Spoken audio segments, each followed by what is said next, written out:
Welcome to Get Big Out Loud Radio, where we explore living the complex, funny, and beautiful ride of life with me, Carrie Knutson, and Dr. Pat on TransformationTalkRadio.com. Are your thoughts keeping you small? Are you ready to get big? I will offer you ideas to transform what you are thinking into conscious action. Explore what is keeping you small and how to shift your behaviors in order to get big. Learn what is possible for you. Get ready to get big and live life out loud starting now. Hey, everybody. Welcome. We've got a great show for you today with me as well as the host of this fantastic show, Carrie Knutson. Now, look, for those of you out there, you've heard us in a number of different shows really give you a sense of who she is. This is about Get Big Out Loud. And it's Get Big Out Loud because what this show looks at is living the complex, funny, and beautiful ride of life. And when I think about that and what Carrie has picked for today's topic, I find it so interesting. As a matter of fact, we were just sitting down and crafting an email. And because I was thinking about this show, I was thinking, that's not quite the way to say it. How should we say it? Why do we care about how we say it? And what is it about the power of words and truth talk that is so important? Well, that's what we're going to take on today. Carrie, happy International Women's Day. Yes! Woohoo! Happy International Women's Day to you, too. It's so great that we get to talk today. Especially to take a moment to think about International Women's Day and using our words to lift up women and celebrate all the amazing things women have done. And it feels like a great day to connect with you as a powerful person who has done so much for women, raising us all up too. So I want to give a special shout out to you, Dr. Pat. Thank you. And you know what? It's something that you start to do because you see that there's a way for us to stand on the shoulders of all that have come before and also to help others. And I didn't really step out thinking about it in that way originally, when we started to do the show. But I remember being immediately drawn to what somebody said to me once. And what they said to me once was, women don't support other women. And I never forgot that. And this was in my corporate career. And, and I thought about it back then, and it was really true. But to say something like that without talking about what the underpinnings of something like that might be. The other problem with making a statement like that, globally, that is not the truth. That is not the truth. When you look at things globally outside of a corporate culture, you see where women have helped other women. You see it. And yet, at the same time, you see that we have differences of opinions. I was really struck by this as we were giving out the, is Benny going to have to help me with this? Critic Choice Awards last night. And I was really struck by the number of women, powerful women, coming to the forefront to bring powerful words. And I don't know, I don't think it's social media, Carrie, but let me ask you about it. We are changing our language now. Words, International Women's Day. We're changing our words. But are we learning too in the pandemic? Are we learning the power of those words? What do you think? Oh, great question, Dr. Pat. What I really think about words now more than ever because of the pandemic, because we've taken away smiles. We've taken away almost all facial expressions. Even with our masks, you can see this much, but it's hard. Am I smiling? Am I like all the nonverbal things? We've taken away hugs, fist pumps, casual, just glances, ways of reading each other that I feel like all we're left with now is our words. And they're even more powerful now because we've taken so many of the things we took for granted away because of the pandemic. And that's why I wanted to talk about this today, because if we start thinking about if what I have is my words and they're very powerful and they can impact people, what if I started to shift to be conscious of them now when they're even more weighted. I guess I'll use that word. Their words are weighted now even more because the other things are diminished. And I think that's an important thing. If we become conscious, how am I using my words, right? To lift people up, to engage in the conversation. When I write something, can I read it twice? How's this coming off? Am I thinking about someone else? So yes, I definitely think words have even more power now, and we should start consciously thinking about that because we have a lot of power as we use our words. You know, I want to ask you about this because when I started to do the show, I really didn't think about this very much. But then there were a number of people that I got to meet with. But we're starting to see things differently now. And some people say that there are some things that may not change back for a long time. So let's take a look at, what some of these things are that we're seeing that have changed things. And so even in the way we greet each other, right, even in that way, we have had to change those things that would give us nonverbal cues. So how hard is it to read people? Well, I think we've all experienced this now with mask wearing, when you realize how much we miss from here down. And without the other cues, a lot of movements we do get with our eyes and our eyebrows, but nonverbal communication connects us in so many ways. When you just acknowledge people, sometimes when they walk in, you do look at them, but then you usually make an expression with your face, like you're welcoming or you're shocked or you're surprised, like, oh, you're here, like, oh, you're here, welcome. Like, there's something that goes with it that we've lost. And also think about the extension that we touch people quite a bit before pandemic time. It wasn't uncommon at all to reach your hand out to a stranger and shake a hand, right? Not in the least. And now we're all kind of befuddled because we're like kind of doing weird elbow pumps or like head nods. But when you think about the greetings, and if you knew someone, we hugged a lot. Lots of times we hugged. It's very socially acceptable way to connect. Right? Even fist pumps. We do that a lot. And all those are physical ways, but the nonverbal cues, when you think about how you can express something just with your face alone, with no words, right? And how subtle it can be. I remember all my mom had to do sometimes was raise her eyebrow, and I was totally... she got me, right? Whatever I was doing, it was enough to redirect my behavior almost instantaneously with a little eyebrow raise. Or when you see someone give you a little smile, or when you see a look of concern, all those things that are hidden by our masks, right? And I do think we take for granted nonverbal communication, right? With our body language. And now we're left with our words and our tone. And I think that's why I want to talk about, have we shifted our understanding? How long we're going to be in pandemic? We don't really know. How long are we going to wear a mask? And like you said, I keep wondering, are we ever going to shake hands again? Or are our greetings fundamentally going to change? You know? Like, that's one thing I don't know. I wonder what's your opinion on that? Well, I have to tell you that I think that there are three things that I find that that's happening now. And I'd love for you to talk about it, right? Because it's so hard to read when you're wearing a mask, right? You have to express yourself verbally now. And, in the past, you may not have had to do that. And so a friend of mine says, do we hide behind the mask, or is it impossible to hide behind the mask? But that is both literally, but also figuratively. Even if you don't put on your mask, there's this idea that we hide behind it. And there's one thing we cannot hide behind, and that is the power of our words. The power of our words. Last night, and let's talk about the words.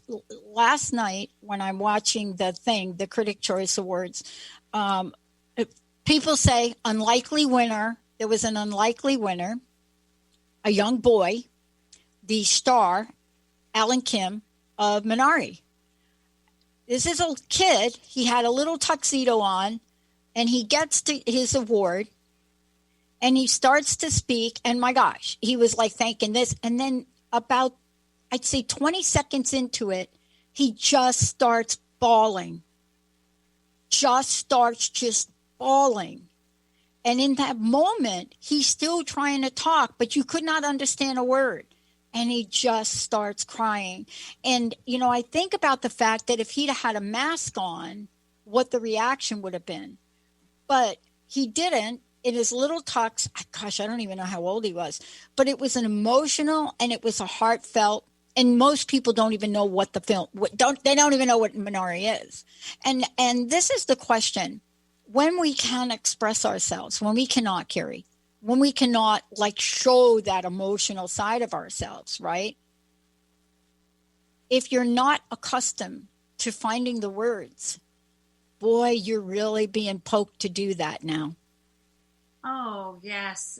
And I do feel for those people. It's hard for many people to express themselves, right? It is hard for a lot of us to say how we're feeling, or to not take for granted just the daily interactions that may cause us to use our words more. And when you're right, when thinking about it being emotional, expressing our emotions in ways that are publicly acceptable. We live in a culture I call it the cult of positivity. Don't worry, be happy, and everything's fine. Just smile through it. And so if you have an emotion, it better be publicly acceptable, maybe a little tear or something if you're emotional. But if you full on cry, people cry, if you cry at work, or certainly getting an award, I think it can make it hard. You might second guess, oh man, now I lost it, or I wasn't professional. So I do think I would love to see in our society a broader range of acceptance for feelings, and not just all the positive ones. I often think you could express yourself. Is your expression of your emotion appropriate for the moment? Can you still have anger and properly express that without punching a wall? Yes. Right. And can you still feel, I don't know, the stronger emotions like overwhelm, right, without having to hide it so much, right? And a lot of times I think, be strong, keep going, no matter what. And I wish the narrative were take your time, think about what's going on, understand yourself. You're only human, not a superhero. I wish they could change the narrative so that we had permission to be more fully who we are in public spaces. A lot of us save those emotions for our private, try to analyze them ourselves. But I think, again, given the time we're in, a lot of us are frustrated. A lot of us are overwhelmed. Everyone I know is sick of it. How much more do we wait, right? So being able to really share that and express that and articulate that, I feel like it helps us express who we are. And when you save your words and don't choose to express yourself, what I often think is you're missing out on an opportunity not only to express yourself, but to impact other people. Right. So when you do, are you brave enough to say, I was in this meeting the other day, a high stakes meeting, and the person in charge had the guts to say, you know what? I don't know right now. I actually don't know. And I thought, how gutsy of you, because in my mind, sometimes we feel pressure to be make up something or look confident, or I'm the leader, so I should know. And they say, I don't actually know the answer to that right now. I need some time to figure that out. And I thought that was amazing that they chose to say that and perhaps look less than perfect, but be very real, be very vulnerable, and be a better leader in my mind. Yeah. And when we come back from break, I want to talk more about that. In about 2008, I was going through a really tough time in my life. I was doing the show. The show saved my life. These listeners, we have the best listeners on the planet, Carrie. And I got to tell you that if anybody remembers 2007, 8, and 9, you remember what that was like. And we had the most incredible listeners on the planet. And one of the issues really was for myself and for many people, we didn't know how to express ourselves. It was a different time. We didn't have to wear a mask, but we had a different mask. We went through one of the most horrific economic downturns. I don't have another language, but that's what people called it. And many folks during that period of time really had to look hard. They didn't know how to express, how to have an abundant life. And I realized at that point in time, I needed to bring on a lot of people to help because I didn't know. Today, you're going to help us. This is a different time. It is equal in weight, if not more weight than 7, 8, and 9. But the point is, Where are all the emotions going behind that mask? Let's take a short break. When we come back, I can't wait to hear what Carrie says about this. Yeah. Stay tuned, everybody. We'll be right back.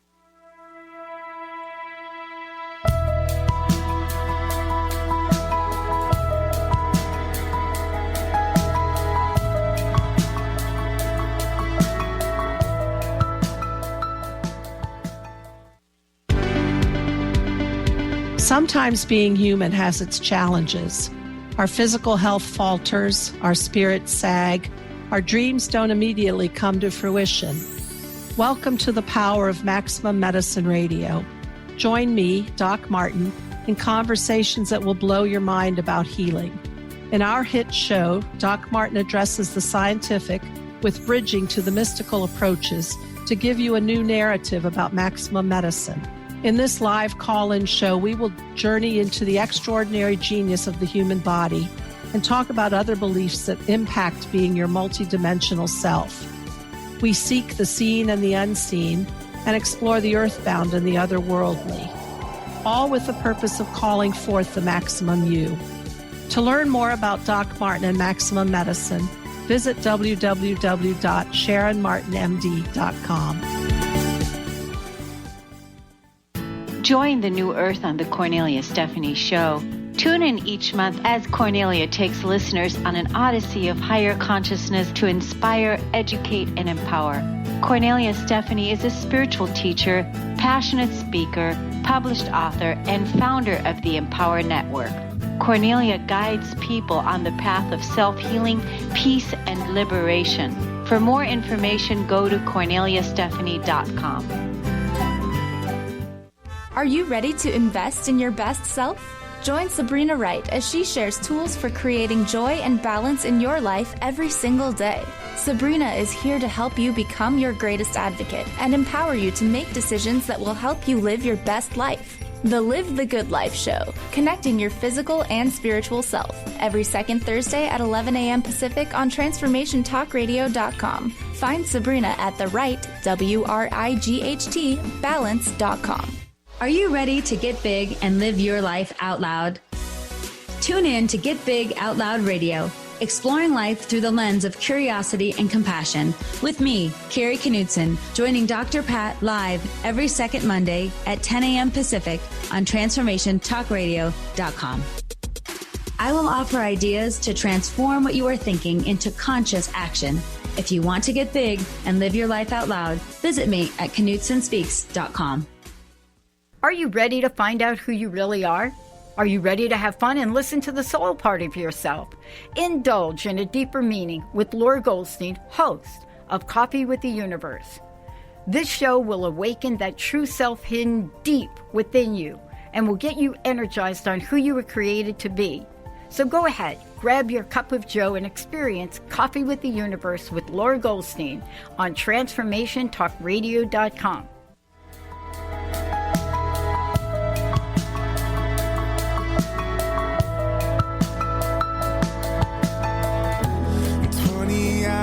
And I still wait. I can't stay here one more day. Oh, there we go. Welcome back, everybody. Welcome back. You are listening to Get Big Out Loud with Carrie Knudsen, living the complex, funny, and beautiful ride of life. And I want to say to everybody, Carrie does a lot of work, but she helps people get big out loud. And what that means is, as a professional speaker, a school counselor, storyteller, mother, whatever, we haven't heard a rap yet, Benny, so just waiting for that. But she is also an expert in the field of emotional intelligence and human development. So when I have this conversation with Carrie, like we're doing today, you know, what's underneath these questions are parts of human development. You know, what is happening to us? You know, in the pandemic, the way we greet each other, what is happening to us in our nonverbal cues that you cannot see? So what is happening to us? And how are we, humanity, how are we adapting and changing? And that's my question for you, Carrie. You know, we've had to make changes, right? We've had to make changes. And so is it more important now? Are we really thinking more conscious? Are we becoming more conscious about our words? What do you think? It is my hope. And I do think so, because I think people, what I'm seeing in Zoom meetings and emails and things like that, that people, I think because we've had to do more emailing, or in Zoom meetings, you know how you're the focus of that, it puts the pressure on people in a different way than if we were in person. I feel like it's more of a performance, and people are a little bit more on the spot to say and be articulate about what they want to say, or even if they're using the chat box. Like, we have to change to we're sharing ideas in a chat box, or when it's your turn to talk, you realize 40 video screens are watching just you. So I do think for some people that's more pressure. I do think for some people that's also maybe helped them not have to be in interpersonal situations that perhaps made them uncomfortable. For some people, they maybe like the protection of the screen in that way. But I do think words have never been more important. And when we think about the evolution of words, like what we choose to say about ourselves or other people, how inclusive we are with our words, right? How we're identifying other communities and ourselves, like those kind of things are helping us be more inclusive as we broadcast our message to people, right? And I'm just thinking, when we're being thoughtful about our words, like for example, when we write out our bulletin at school, it's dear parents, guardians, family members, right? Like, we're trying to be like inclusive and write that in there. So if you see I'm one of those groups, right? I'm included in this, right? And that's why we translate our newsletter into Spanish. So people who are their first language is Spanish can access the information, right? That's why captioning videos is so important. Words for people who are deaf and hard of hearing, who need captions to help them. Those idea of like, how do we get words, right? And how do we acknowledge people with our words? And so I know I'm kind of bridging two topics, but to answer your question, I do think people have to show up differently, because a lot of us are online now, and I haven't had an in-person meeting in forever, right? It's so funny because we're counting up to a year now since all this happened. And it just is weird to think how quickly, and I can't think about even doing an in-person event. It feels so strange, like if one day when that happens again. So it's funny because I'm thinking about now we're all doing Zoom, and before we're like, what, Zoom?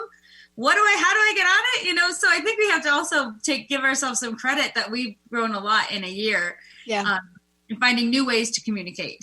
And I give Zoom a lot of credit, because they have adapted just on the turn of a dime. They have really adapted, but it's interesting what you said. I was thinking about the personal meetings that I have had, and this really jumps to the next thing I want to talk with you about. And that is, I've gone to the doctor a couple of times, and it's a different experience, Carrie, with everybody having a mask on. Usually you can take a look at your doctor's face, his or her face, or, the PA or somebody, and you can get a sense of things. Now, you can't, and I find myself saying, okay, what are you finding? What are you like over and over again? Like, what are you looking for? What are you finding? Because you can't see their face. And I find that, are we really asking enough questions when we're not clear? And this is the second part of this, is if you're in the middle of a difficult situation, and it doesn't have to be a negative, but just a difficult situation, something that is just hard for you to express, like the young boy last night, and his emotional reaction to that clearly sent a message that no amount of words and gratitude could have sent. But let's talk about what happens when we are put in difficult situations and we have to communicate something difficult. Oh, I'm so glad you brought that up, because I really want to talk about when we're in difficult situations, there's two things, I think. One is our ability to sometimes express what we're feeling, but also when it's a difficult situation, sometimes we don't know what to say. So we don't say anything, right? So I want to talk about that first, then I'll go back. But please, when we feel like, have you ever had a time when you're like, oh my God, I don't know what to say to this person. They've just been through something horrific or gotten awful news or something bad happened. And because we don't know what to say, we hesitate and don't say anything at all. And I find that sometimes our friends and family members, community members are missing our words. right? And I think it's better to say, I'm not exactly sure what to say right now, but I want you to know I care. Or this is super hard and awkward, but I'm here, right? Like finding the courage to say something to acknowledge another person's experience, even if you don't know what to say, and knowing that it doesn't have to be perfect. Like I've been with families who have grieved losing children, right? And in that moment, you're just overwhelmed with your own emotion, right? And then someone here who's lost a child, and you're looking at that parent and you're like, how do I even say, do I add my list of I'm sorry to the endless ones? But sometimes you're like, it's important for me. I don't know what to say right now, but I'm here and I feel your pain and I'm so sorry for your loss. Or I want to be here in a way that feels good. Please help me. I hope you know that my intention is good, right? Or when we have to say something, the worst thing that we have to say, I'm sorry. That when you have to say that and you have to find some courage to be like, I'm going to sit in I'm sorry, right? And own that. Or I want to express that I don't understand what's going on right now. Admitting when you don't understand. Yeah. Like, I'm not sure. So all those hard things, when you don't know what to say in a weird situation, when you have to own something and apologize, and for many of us, that's difficult, right? Or when you have to say, I don't understand what's going on right now. I don't understand this communication, or I'm not clear on what's happening, and admit you don't understand. And I think those are the three areas that we lose our words so quickly. And it becomes easier to clam up. We can have good intentions, right? And we can have all the thoughts we want. But unless we can translate that into our words, and I call all the time, you have to cross the line of your comfort zone. You have to be willing to not be perfect. And I always say perfect is the enemy of good. It might be good enough just to say something like, I care about you right now. I'm sorry, right? Like it might be okay to say, I don't have to be a superhero all the time. Maybe I don't understand something. Maybe I need to ask for help to understand it, right? Lowering the bar of that perfectionism superhero I have to be on all the time, or I have to find the right words. There's a Tracy Chapman song that's, if I could find the right words at the right time, and I always think about that. Sometimes I struggle. What are the right words? But I also always say, I'd rather use my words than say nothing at all, right? And be complicit in my silence, or feel like someone doesn't feel supported by me, right? I'd rather say something that might be awkward or not come out right than be silent or complicit in something. And I think those three things are times when we have to cross the line of our comfort zone, right? And reach beyond our ego, right? And our fear, and our perfectionism. Yeah. And when we come back from break, we're going to talk about some stories, examples of how this shows up, from a perspective of something happening in a family where you have to share it with the rest of the family, or maybe something happening in your own life, or maybe a reaction to something.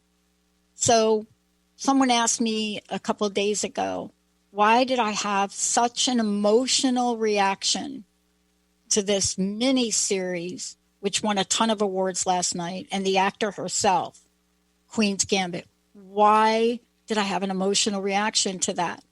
When we come back, we're going to talk about that, but we're also going to give you some tips. If there's something difficult to say, what do you say? How do you take what Carrie just said and apply saying something? When we come back, we're going to talk about how to speak through things that are difficult to talk about, and at the same time, represent your own view of what is important to share and what is not. All of that when we come back. We'll be right back.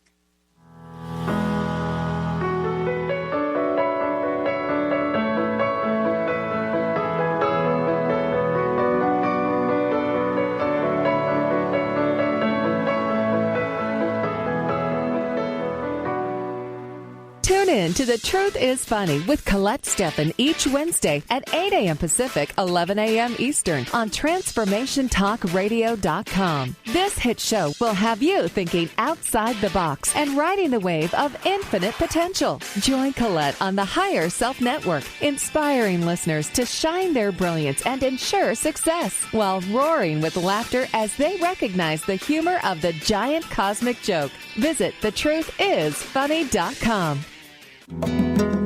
Welcome to Soul Activation Podcast, a world-class broadcast of insight and inspiration with the renowned healer and coach, Suzanne Alexandria.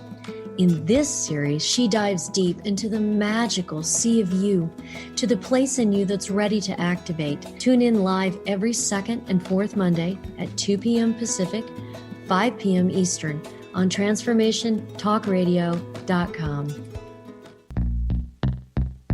Stuck in a roundabout of dysfunction? Stop circling around difficult issues and find out what's been holding you back. Learn how to speak your truth to power with host Dr. Kathy Obear. Create real change with smart tools and smart strategies. No frills, no fluff, just life-changing conversations to help get you where you want to be.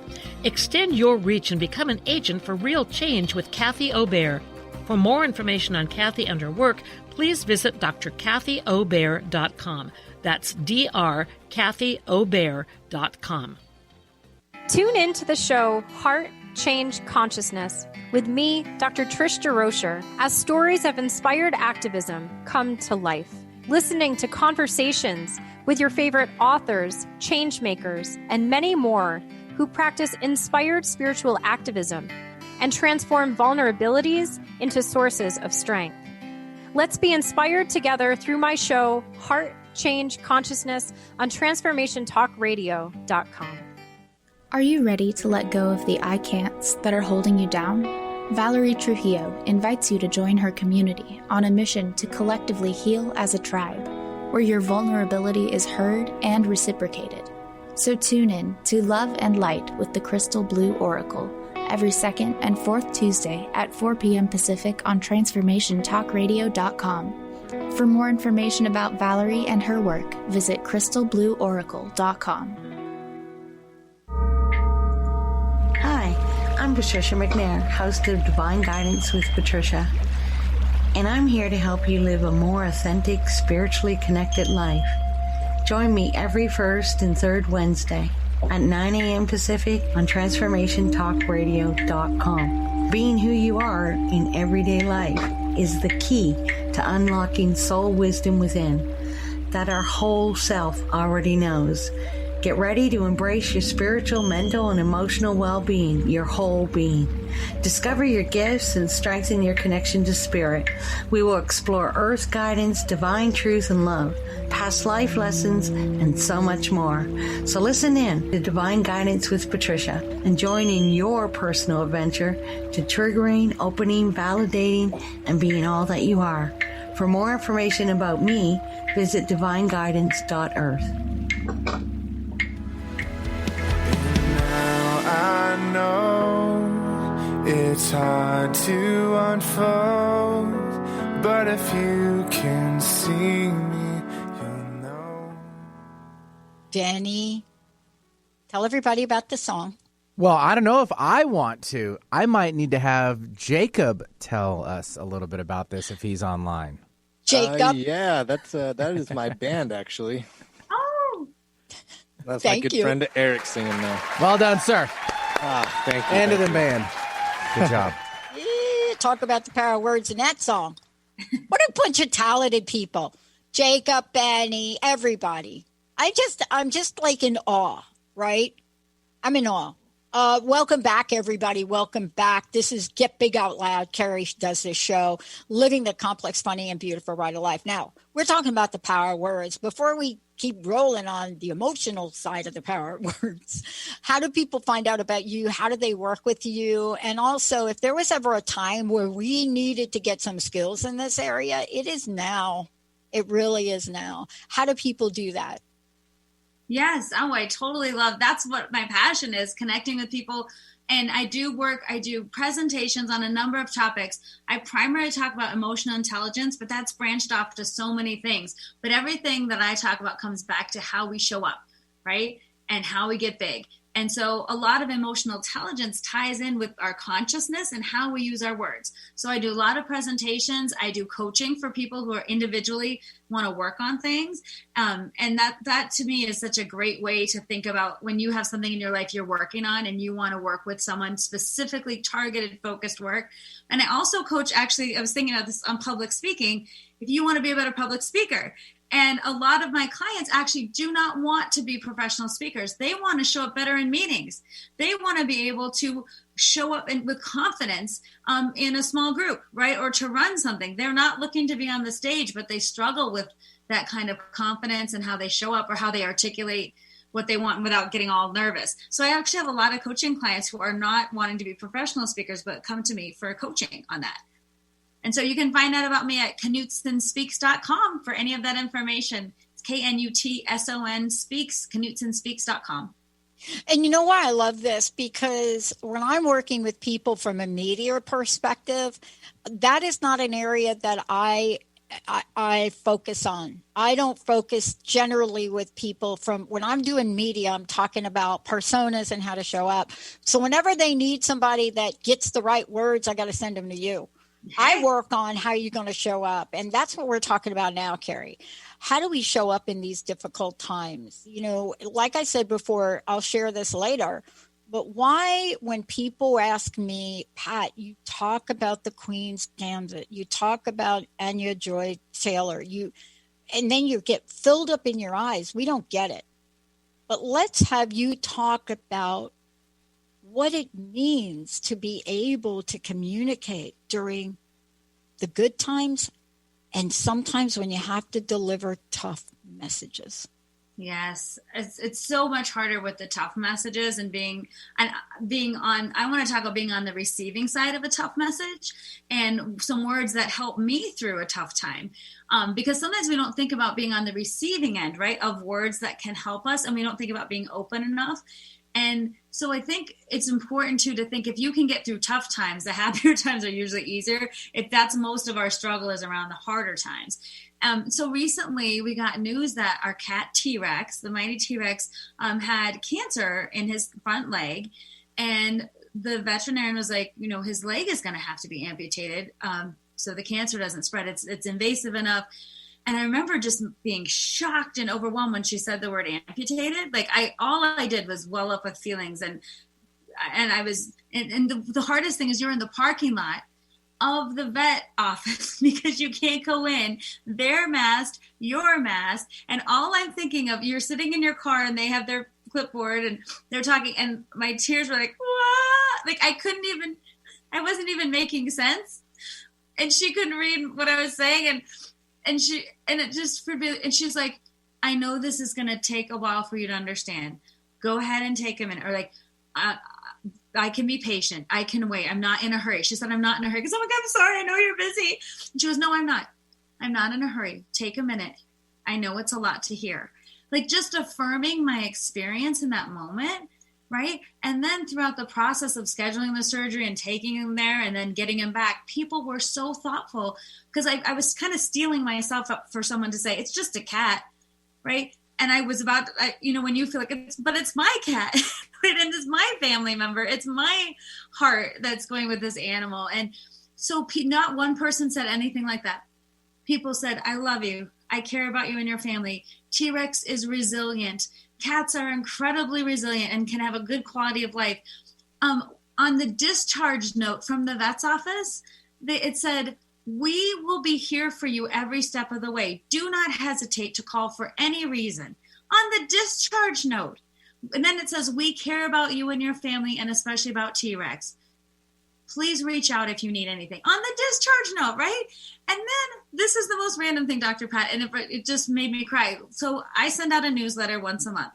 In my newsletter, I talked about the power of words and about T-Rex. As a total surprise to me, a group of people that I had trained with. So I worked with this company, giving presentations, doing some coaching with their staff. And it was that's how I know them in that kind of way. Someone who got the news that on their staff took it upon themselves to send me a digital e-card where everybody on their staff signed it. People who didn't even know me. And a person who saw me train maybe once took it upon themselves. And the notes were like from people I don't even know. And you know what that meant to me? Like, it just, the overwhelming feeling of their words, right? I care about you. I'm so sorry to hear about T-Rex. I know cats can be resilient, and you are too. Like, the words that I told, that I read and then internalized are words that I then told to my husband and then to my children. And that's how we got through it. Right. And so to me, you can't underestimate whether you know someone or not, whether you know the right words or not, that experience as the receiver of words. And I needed it. I was not strong enough to get through it by myself. I needed other people and I needed their words because I could not do it alone. And you know what? We're on the other side of it now, and T-Rex is recovering and he's doing fine. But I look back to that moment and it was words. And the intention behind the words that carried us through that, not just me, but my family, and then the love we gave to our cat, right? And it gave me some hope in humanity and people. It gave my heart happy, to be on the receiving end. And I'm so grateful. I think it's important to understand, too, when people give you words, be grateful and say thank you and leave it at that. I am deserving of that just as much as you are. Yeah. Right? So that's I wanted to share that. That's so beautiful that you shared that. And not only is it so beautiful, but it's also so very informative for us. And sometimes we do need to borrow the words of others. And, I have found that I've had to do that most of my life because it's easier for me to remember the words of others. If you're somebody that stutters, as I did as a kid, it was easier for me to remember the words of others. They were always easier to get out, right? The memory of something. And even as I got older and I became more active and activist and feminist and, bra burning at 19, whatever that is, I still I wasn't going to be the one on stage, right? But I would remember the words. And I remember those words. And I still to this day, when I get ready for a show like this, it's this thing that I absorb about it so that I can get to the punchline. See, that's the benefit of somebody that stutters, right? Like when you're stuttering, you're going to have a nanosecond to get to the punchline of your answer, right? Most people can take some time and kind of work it. But when you're asked a question, usually 5 more questions are asked before you ask the first one because nobody can wait for you to ask the first one. Mm-hmm. And so you wait and absorb it. And so your answer then is a culmination of every question, right? But it's got to be pithy and punchline. Now, I'm a little bit more long-winded these days, but here's what I want to say about that story you shared. It is an art. This is an art, and we can all learn this art. We can all learn this. So after people asking me, I don't know how many times, I can't look, I'm stuttering now, even thinking about it, about the Queen's Gambit. It is a mini series. Anya Joy Taylor won a gazillion awards, the miniseries. But why? Why? Initially, when I started to look at it, I'm like, I'm not interested in chess. It's not about chess. It's about the journey of this young woman. And so a couple of days ago, I finally answered the question. And I said, I don't play chess, but you can pretty much superimpose my life over her story, including being in an institution and medicated. And that's all I could say about it, because anything else about that, but why would I watch it? Why would I relate to it? And so this is really the question. It gives me a way to talk about things that I didn't have a frame for. And I want to ask you that question next. It's okay if you don't know an answer to say, but sometimes, Carrie, you just can't find the words. And yet being silent is quite annoying for people. Mm-hmm. Now, most of the people around me know I have a little stutter, and so not so much as I'm older, but I still have it. You just saw it a few minutes ago. But isn't it okay to say to somebody, I need a minute to think about that. I need a minute. I need a minute to think about that. Tell us how that works. Well, I think what you just did, what that shows me, when someone can say that, I need a minute to think about it. I'm not sure exactly right now. Or I'd like to be able to talk to you about it when I'm fully present and able to, or whatever. I care enough about you to want to be present when I do talk, right? So instead of just coming up with something flippant or just to move you along or whatever, I want to tell you what I need. And isn't that amazing? I need a minute. Sometimes I need a minute to collect my thoughts, or I'm pretty emotional right now and I can't really express what I want to. Or I'm not sure how to answer that just yet, but I promise I'll get back to you on that. Or can we change the topic for a minute because I'm not quite sure how I want to respond. And I don't want to give you something just off my cuff. Like I want to be thoughtful. I want to engage with it. To me, that shows you actually care about the relationship and the person and being honest. And one of the best things we can do with our words is speak our truth and give ourselves permission. So even when you just said, some of the things you just said, to say out loud, I have a stutter. Like you have a stutter, right? So you owning that. I have a stutter and saying those words, labeling yourself, but also not diminishing yourself, right? So people know you have a stutter. When I'm with people, I'm hard of hearing, and masks have been horrible for me. And I have to say out loud, I'm hard of hearing. Could you please speak up? Yeah. And like, when you have to own those words and it's really difficult, but I read lips a lot to get by.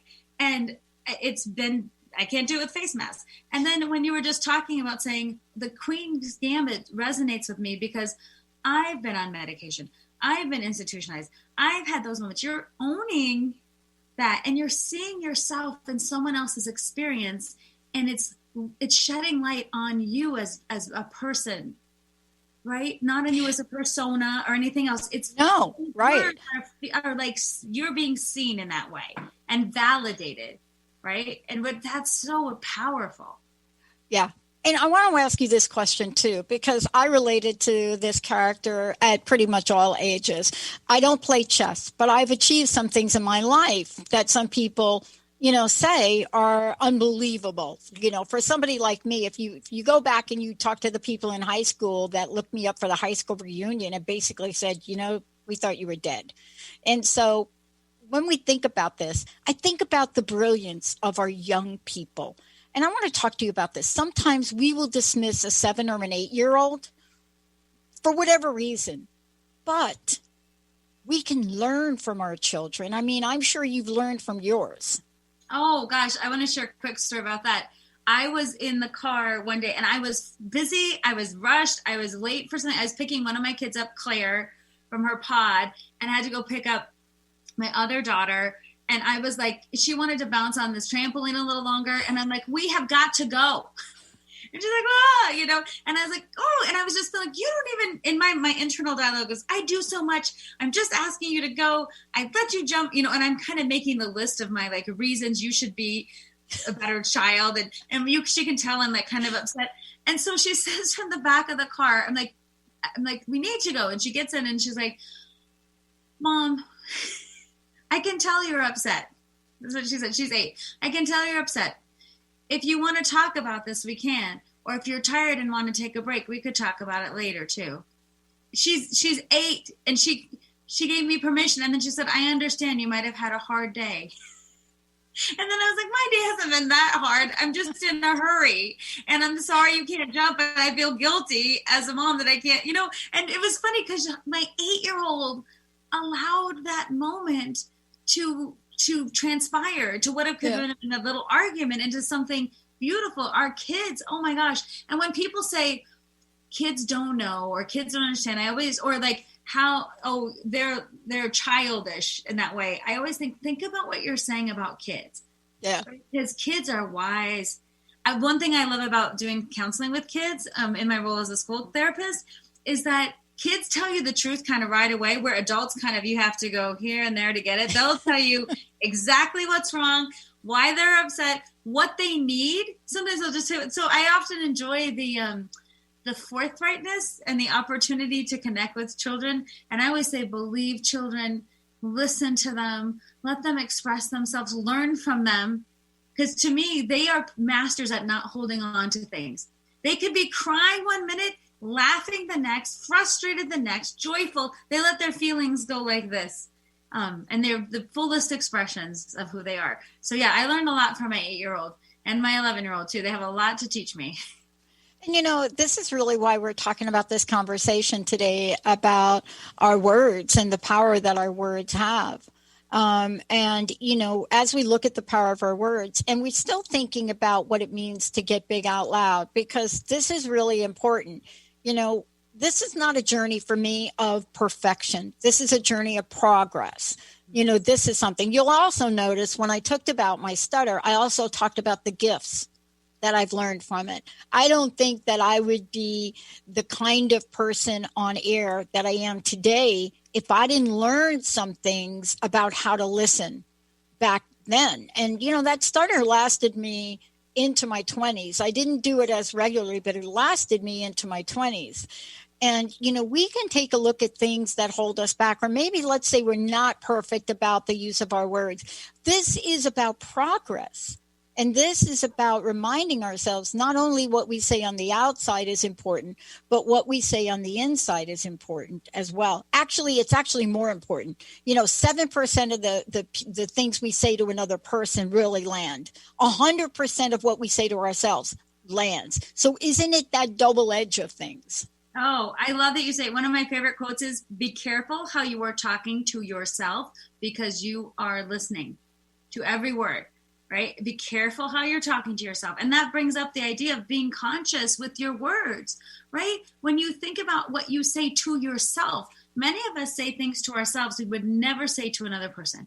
We are harder on ourselves. We're more critical or judgmental. And if you don't believe it, think about the last time you looked into a mirror. Were you like, looking good today? That's the first primary point of contact when we criticize how we look. And then it just goes from there. Oh, God, you said that stupid thing. Everyone's going to think you're so stupid. You couldn't find the word. You needed time to wait. You messed that up. You forgot to say that. You're so whatever. And then you're so put in that word. Or the whole thing when thinking about judging ourselves too. Everyone else has got it together but me. Everyone's got it together, and then making ourselves smaller. And you bring up such a good point.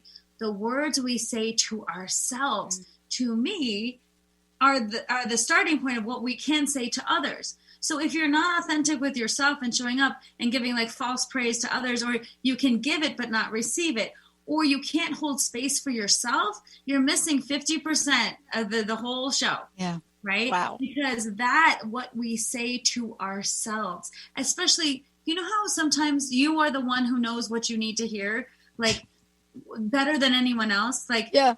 You tried your best. It's okay. You're safe now. Or to say something like, that was ridiculous and awful, but it's over. You've survived, right?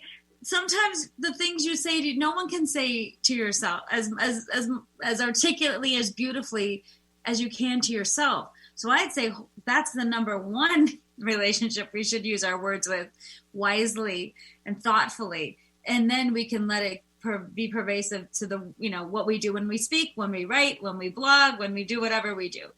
And, we're seeing it play out. And here's what I want to say. First of all, thank you for today. Thank you for the reminder, right? As I get ready to be really on the edge of a few things, to just be mindful about how I express myself, number one. Number two, I want to thank you. And how do people find out about you, Carrie? And thank you so much for sharing those stories. I just want to I want to adopt your children. Not really, but you know what I'm saying. And tell us how to work with you, but also your personal message. What would you like to leave us with today? Sure. So you can find me at knutsonspeaks.com, KNUTSON Speaks. And the most interesting thing is I used to name my company Knutson Consulting. And people would say, what do you consult on?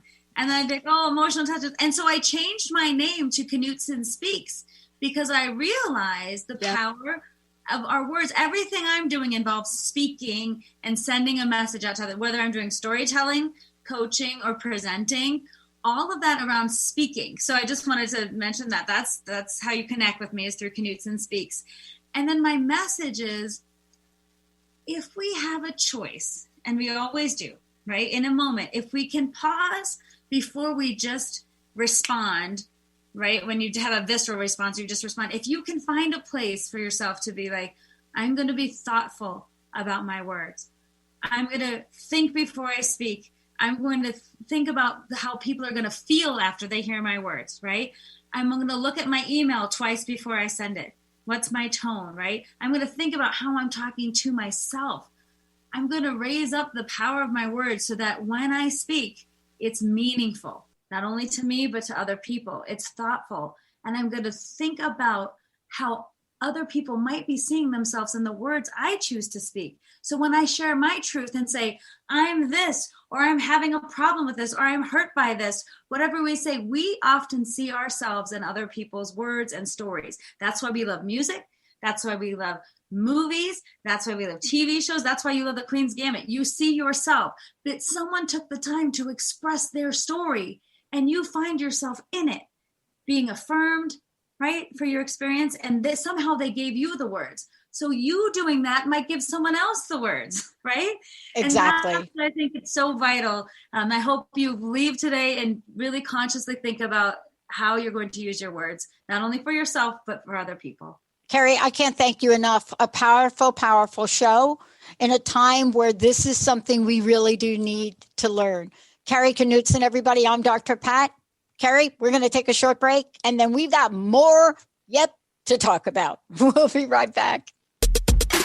You have been listening to Get Big Out Loud Radio, where we explore the complex, funny, and beautiful ride of life with me, Carrie Knutson, joining Dr. Pat live every second Monday at 10 a.m. Pacific on TransformationTalkRadio.com. Views expressed on this program are those of the host, guests, and callers, and do not necessarily reflect the views of the station, its management, or advertisers. You're listening to Transformation Talk Radio.